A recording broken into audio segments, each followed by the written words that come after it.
I'm a postdoc working in the lab of Melissa Food.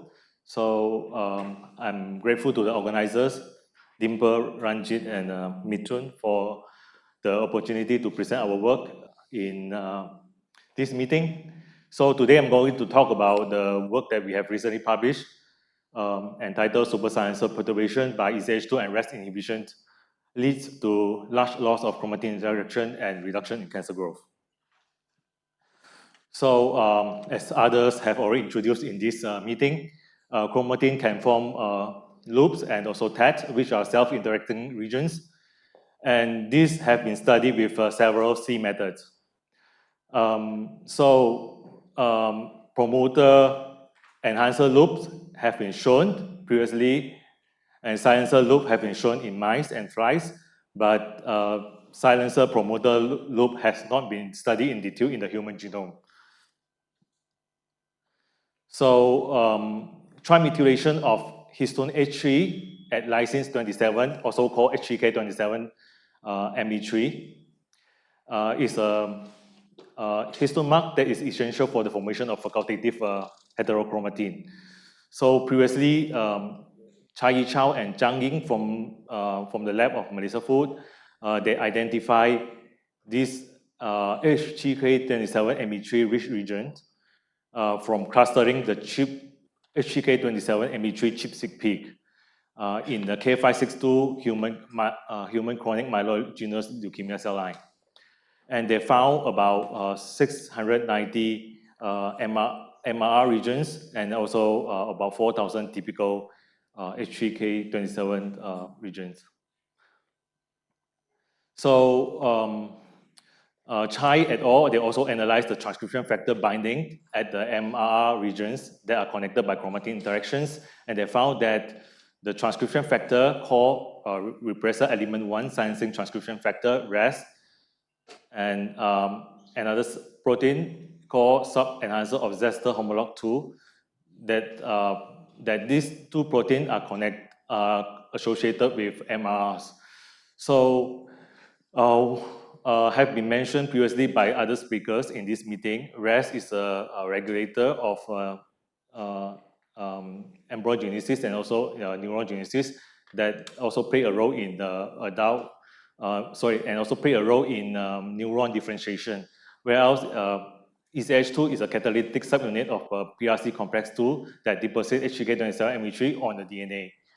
So in the paper that we is going to publish online this Friday, so we show that MR region can actually function synergistically as a super silencer to regulate their target gene through chromatin looping. So if you are interested, because for the interest of time, I don't have time to talk about the first part. So if you are interested, please go online to look for this paper. And so today I'm going to talk about, here we want to ask the questions, can super silencer be targeted using chemical inhibitors of EZH2 and RAS?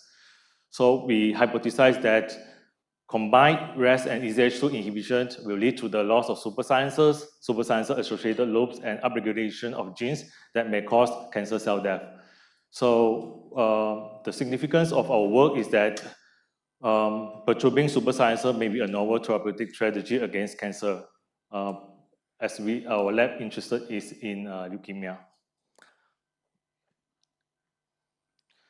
So first, we perform a colony formation assay, and we show that here in the left panel that we saw that lower number of colonies in the combination treatment as compared to the single treatment, suggesting decreased cell survival in the combination treatment. Then we tested for the drug, the combination drug for synergy in K562 cells by employing the Bliss model, which assumed that the effect is multiplicative, as if two drugs act independently. So a Bliss score above 10 indicates synergism. So here we have a Bliss score of about 28.8. So represent a likelihood of synergy in K562 cells. So next, we asked whether depletion of H3K27ME3 and RES could affect 3D genome organization on the supersciences. Here, we treated the cells with either a single treatment of GSK343 or X5050 or combination treatment of GSK343 and X5050, and we perform genome-wide Hi-C analysis. With a single treatment of GSK343, we only observe approximately 10% of changes in the lobe and TET. Similarly, we also observe about 10% in the single treatment of X5050, whereas combination treatment of GSK343 and X5050 resulted in severe loss of TET and loops in the K562 cells, suggesting that a synergistic effect of these two drugs on the chromatin interactions. Next, we asked whether combined treatment of GSK343 and X5050 could lead to the loss of superscience. We compared the ChIP-seq peak of various histone marks and their corresponding random region on the lost TET in the GR versus DMSO conditions. And we computed the fold change of this peak mean number against their respective random peak. And here the results show that supersilencer demonstrated a significant fold change, approximately 7-fold, as compared to other histone mark, suggesting that the loss of supersilencer, the loss of TET and loops are specific to the supersilencer. So, given the association between supersilencer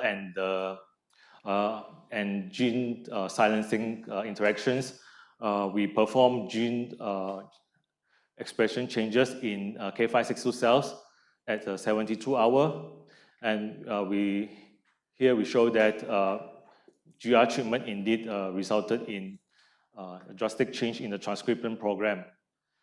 Whereas in comparison to all the mRNAs that are upregulated, supersilencer related mRNA is significantly higher compared to the other genes.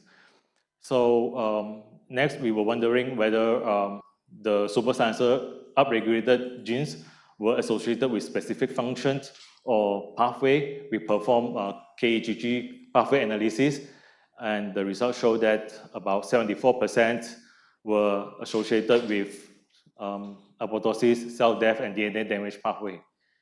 And this data was further supported by an increase of total apoptotic cells in the combination treatment as compared to the single treatment. So finally, we wanted to test our result in vivo by using the AML patient-derived xenograft model, which carrying FLT3 mutation. This mutation is frequently found in about 20 to 30% of AML patients. And this is a drug treatment strategy that we give to the mice. And as you can see, that single treatment of GSK343 or X5050 had no effect on the tumor burden, whereas combination treatment resulted in the reduction in tumor burden. And it is worth noting that this combination treatment had no effects on the normal tissue, as indicated by the total hemoglobin concentration and body size. So in conclusion, combination treatment of EZH2 and RES resulted in large loss of chromatin interactions, gene expression changes, and then which in turn lead to apoptotic cell death. Our finding provide a rationale for treating cancer by targeting supersilencer and 3D genome organizations using combination treatment of EZH2 inhibitor and RES inhibitors. And here is the what we propose for the mechanisms. So our finding provide a rationale. And then we think that this combination treatment may be useful or may offer a promising treatment strategy for cancer treatment. So I would like to thank Melissa Food, all the co-authors, Zhang Ying, Chen Kai-Jing, and Chai Yi-Chao, and other co-authors, for example, Benjamin, and also thank the funding agency for their invaluable support and guidance throughout this study. Thank you, and I'm happy to take any questions.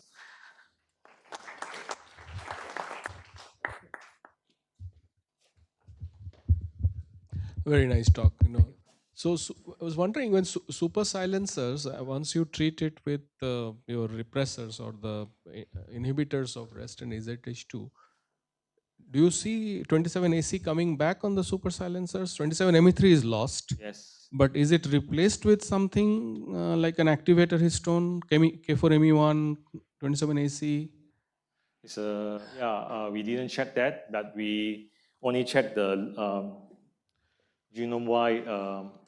We only checked the genome-wide. There was one graph where you had shown 27Me3 going down, but then 27AC was also there. So I was not able to understand what is the 27AC change. Yes, we could check that, but we didn't check that since it was not asked by the reviewer. I see. That's and this would also be impacting all the normal cells, because you're taking away repressors. Yes. Taking away repression. Yes. In a it's taking away repression from all regions of the genome, right? All repressors are now activated. So you're asking whether it's also affecting the normal cells? Yeah. So we did the in vitro experiment with two PBMC cell line, and it showed only selective to it showed more selective to the cancer cells rather than the normal cells. Why would that be? Oh, we didn't study that in depth. Yeah. Interesting. That's very interesting. Yes. So the super silencers that you have, yes, they are regulating the gene from yes. a distance. Yes. Is this distance also cohesin dependent? I mean, how do these depressed regions also recruit some of these extruders, or not? Because of for the interest of time, I didn't show this. So maybe in the last slide. So basically, we think that when we